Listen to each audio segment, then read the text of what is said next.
Aleluia. Eu quero convidar você a aplaudir mais uma vez o nome de Jesus. Agora, com toda a intensidade que há em você, glorifique o nome dele. Jesus vive. Aleluia. Ele vive. Ele vive. Ele vive. Você pode se assentar por um instante. Ele vive, Ele vive, e porque Ele vive, nós temos vida. Sabe, nós nos vemos diante de uma data que, com tanta intensidade, ao longo do decorrer e do movimento do tempo, foi transformado no movimento comercial, que intencionalmente, exercitado pela insensatez, tende a roubar a nossa atenção daquilo que de fato importa, e aquilo que move os nossos corações, não apenas no domingo de Páscoa, mas em todos os dias da nossa caminhada.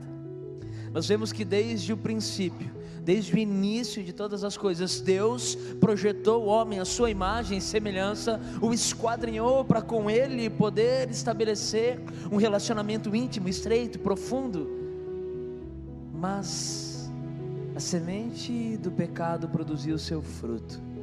Pelo livre-arbítrio do homem, Deus foi traído. Mas desde o início de tudo, desde os primórdios, o Senhor estabeleceu um plano perfeito. Eis que na plenitude dos tempos, o Filho viria, materializado, nascido de mulher, homem como eu e você, sujeito a todas as dores, limitações, todas as angústias e aflições que o homem está sujeito. Embora divino, grande, perfeito, espaçoso, Ele que era a própria expressão do tempo, o alfa e o ômega, o princípio e o fim, de repente confinado em forma humana. E o que o levou a fazer isso? O amor por mim e por você. Apesar de nós, das nossas falhas, das nossas durezas de coração, Ele nos amou, e Ele nos amou primeiro. E insensatez também seria nós considerarmos a ideia de que fomos nós que nos achegamos a Ele, porque toda iniciativa parte do nosso Senhor. Ele nos escolheu, e nos escolheu nele desde a fundação dos tempos. O profeta Isaías, a respeito do tempo em que Jesus se manifestaria, escreveu em Isaías capítulo 53, a partir do versículo 3, ele foi desprezado e rejeitado pelos homens, um homem de dores e experimentado no sofrimento, como alguém de quem os homens escondem o rosto, foi desprezado e não o tínhamos em estima. Mas certamente Ele tomou sobre si as nossas enfermidades, e sobre si levou as nossas doenças. Contudo, nós o considerávamos castigados por Deus, atingido por Deus e afligido. Ele, porém, foi transpassado por causa das nossas transgressões, esmagado por causa das nossas iniquidades. O castigo que nos trouxe a paz repousava sobre Ele, e pelas suas feridas nós fomos curados. Todos nós, como ovelhas, nos desviamos, cada um de nós se voltou para o seu próprio caminho, mas o Senhor fez cair sobre Ele a iniquidade de todos nós. Ele foi oprimido e afligido, contudo não abriu a boca. Como um cordeiro foi levado para o matadouro, como uma ovelha fica muda diante dos seus tosqueadores, não abriu a boca. Com julgamento opressivo ele foi levado. E quem da sua geração se importou? Pois ele foi eliminado da terra dos viventes. Por causa da transgressão do meu povo, ele foi golpeado. Foi-lhe dado um túmulo com os ímpios e com os ricos na sua morte. Embora não tivesse cometido violência, nem houvesse engano algum na sua boca, contudo foi da vontade do Senhor esmagá-lo e fazê-lo sofrer. Embora o Senhor tenha feito da vida dele uma oferta pela culpa, a minha e a sua culpa, ele verá a sua descendência e prolongará os seus dias, e a vontade do Senhor prosperará na sua mão. Depois do sofrimento da sua alma, ele verá a luz e ficará satisfeito. Pelo seu conhecimento, o meu servo justo justificará a muitos e levará a iniquidade de todos eles.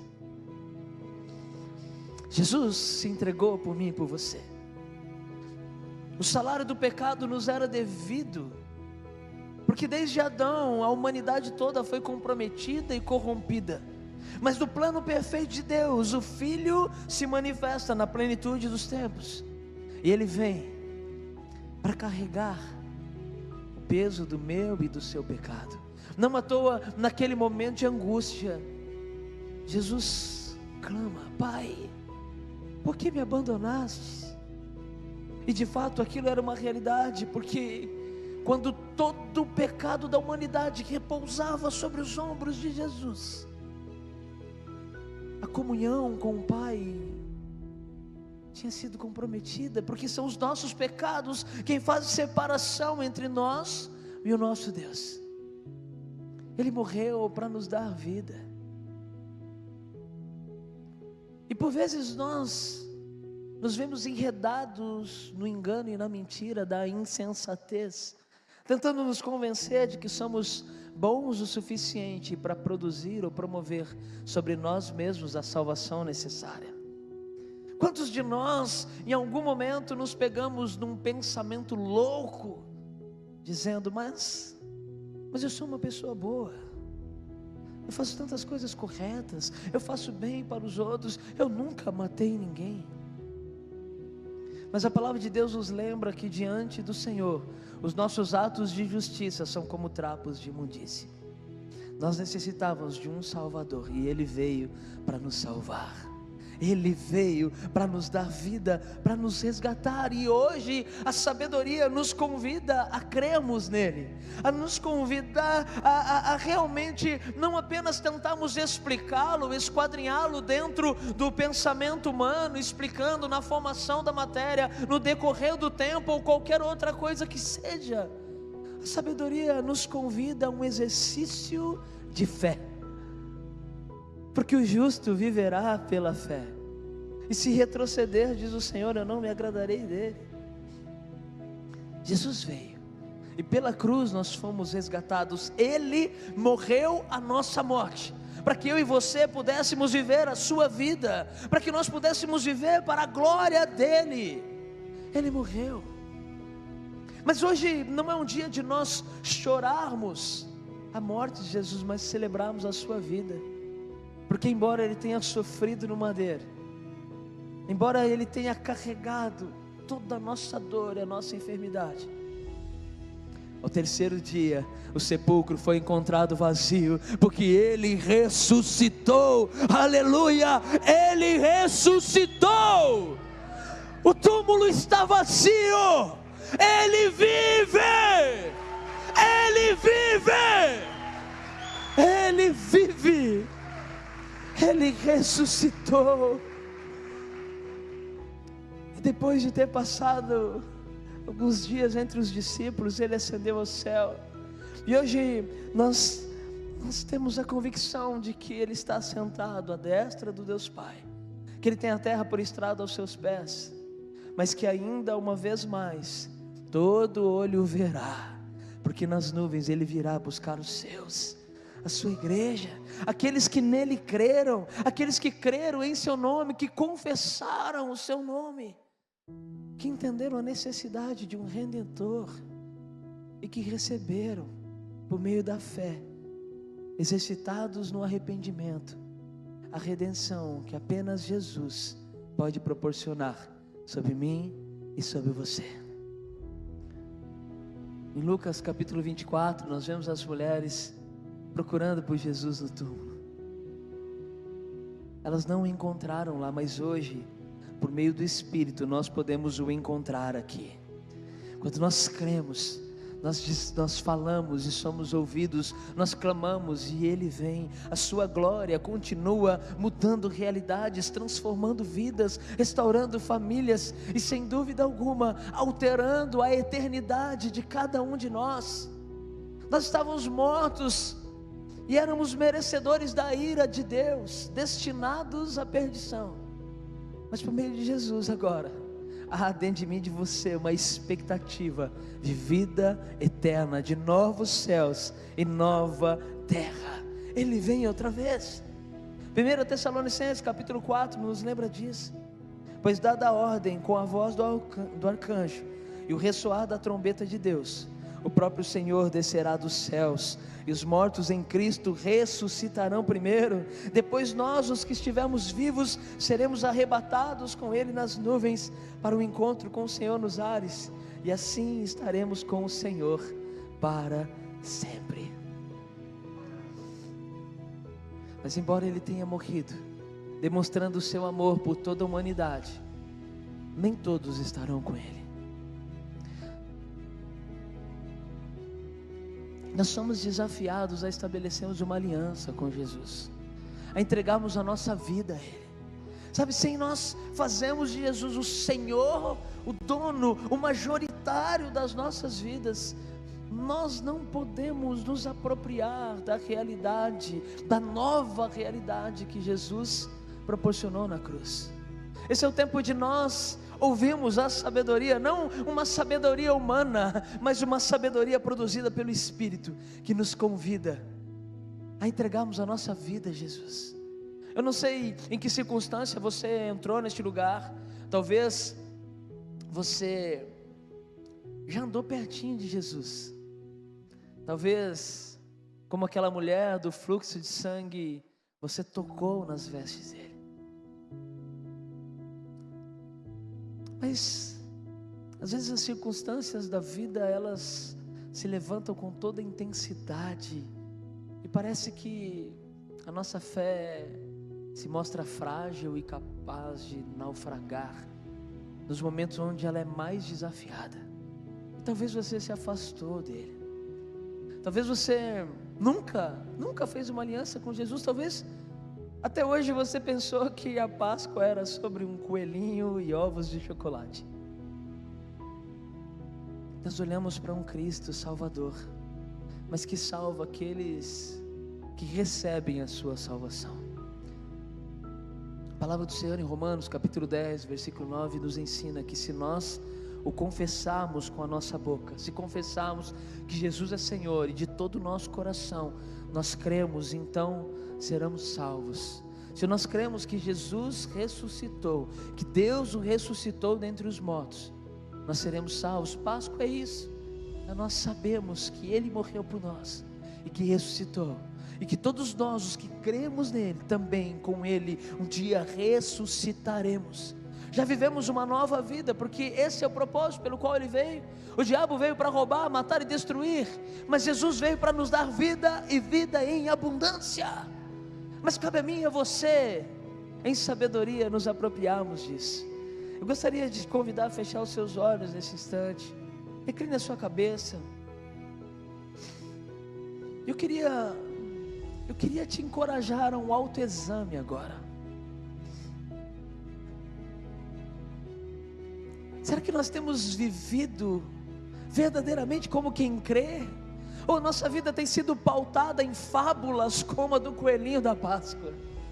Será que a gente continua acreditando em tolices, insensatos, e perdendo de vista que Jesus veio por amor de mim e de você, e por nós morreu e padeceu, mas ressuscitou para fazer o mesmo conosco?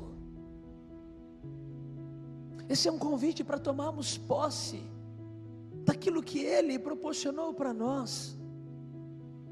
Nos momentos que antecediam a sua morte, Ele se assentou à mesa com os discípulos, mas nós recebemos uma promessa: um dia Ele virá e nós assentaremos em mesas celestiais com Ele na eternidade.